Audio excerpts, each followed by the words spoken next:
The other thought process that I was going through was, okay, if you have a short week and if you have a backup quarterback who does not have much experience under his belt, like we see Easton Stick, wouldn't you think the short, dumpy passes would be the play and whoever is catching those short, dumpy passes? So you look at Austin Eckler, who the sabotage factor is, do the Chargers really want to run him into the ground for a season that means nothing?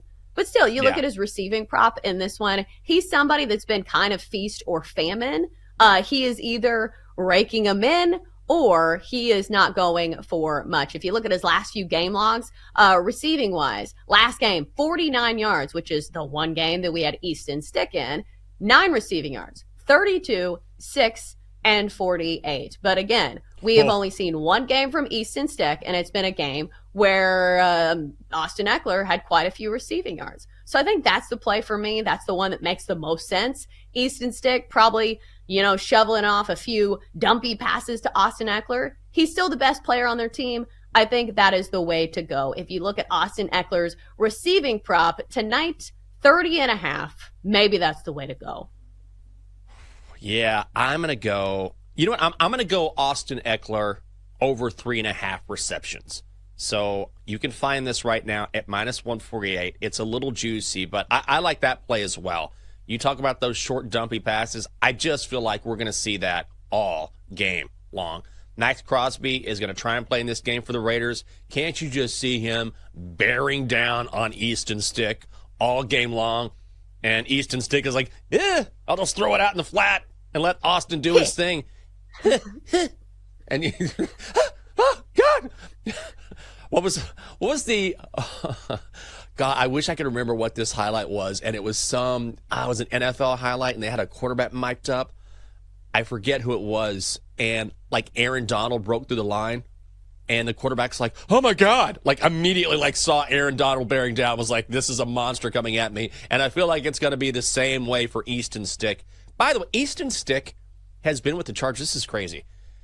He went to North Dakota State, I believe, and was 48-3 as a starter. So he was a complete stud on the FCS level.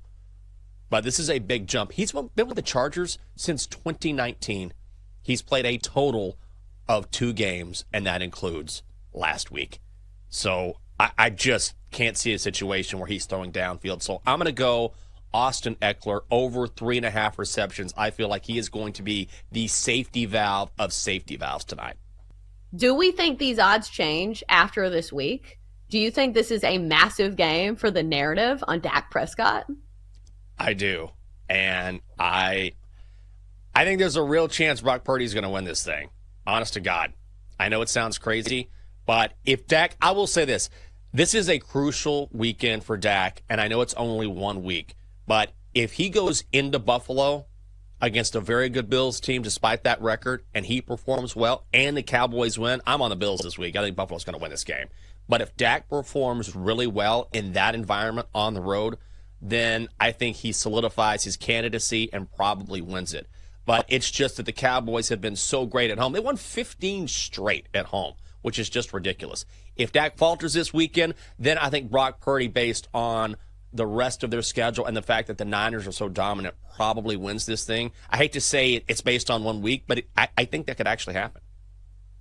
Do you think this is a 2-man race? Because I always try to play like more than one side if I can. Mm-hmm. If you play Dak Prescott and Brock Purdy, you'd be up at least a little bit of money if one of those guys won. But is there still a chance that we see Lamar Jackson win it? I think that's the best value on the board. 6-1 right now. And we say this every week. We're not really talking about the Ravens. I mean, we are, but I feel like when we talk about the teams that are going to win the title, we sort of throw in the Ravens at the end. We say, oh, it's the Niners. What about the Eagles? Of course, the Chiefs. The Chiefs have been great. Look at what Miami's doing.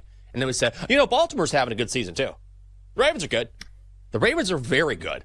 And Lamar is, again, playing like an MVP candidate. I mean, the odds bear that out. He's a third favorite. Again, 6-1. And isn't it amazing, too, that early in the year, there was all this talk, whether Lamar Jackson could ever return to form, if he was going to play for the Ravens or not, would he get traded because of that contract or go elsewhere? And here he is, earning that money and playing like an MVP guy, best value on the board. Is there a game that interests you? I know this is early in the bowl season, but I think we've got some pretty decent matchups here to watch. Yeah, I mean, let's be honest. There are some that, like, nobody was dying to see, for example, New Mexico State and Fresno State. Like, nobody was lining up for Miami of Ohio and App State or Jacksonville State, Louisiana, the Raging Cajuns. No, we're good. But there are a couple good ones on Saturday night. I like Cal against Texas Tech is a little bit of a that could be a rock fight, I think. And UCLA Boise State is interesting to me because it opened right around 3, sat there at 3 for a while, and then you started to see the opt-outs come in. You're going to have a pair of backup quarterbacks playing in this thing, one on either side. The quarterback for Boise, though, is a true freshman making his first ever start. Boise's defense this year, not quite what it has been in past years, and when they've struggled this year, the Broncos, it's been on the road. This is a de facto road game. They're playing in the LA Bowl against UCLA. So, all that being said, I really like the Bruins to cover what has now become a 4.5 point spread. They haven't lost as much to the opt-out market. They've still got some of their big weapons in the receiving game available. I like UCLA to cover against Boise State and what will probably be, you're right, I love the fact that there's 6-7 bowl games to watch on Saturday, but will probably be the least unwatchable of those 6 or 7 games on Saturday. How do you handicap bowl games differently? Obviously, there are opt-outs, but what about the time off? I was going back and forth on this because the game you were just talking about, UCLA and Boise State, that totals 48.5. That's very low for a college game. Yeah. When you have this much time to prepare, do you think it lends itself either way on a total, whether, you have more time to prepare the offense or, more time to, defensive scheme against your opponent? Do you think it goes either way?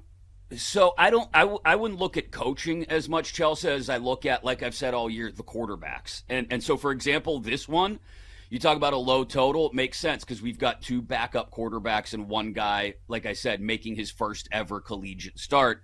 I understand the low total. I don't know if I'd take the under necessarily, but even with a couple of weeks to prepare, that may not be enough. So I think look at the opt-outs. There are a couple of trackers out there that you can find that will give you an entire list of all the bowl games and every player that isn't playing in the game for their specific team, and just consider that. It's unfortunately this time of year, like I was talking about with the court ruling in basketball or in the NCAA, is affecting basketball.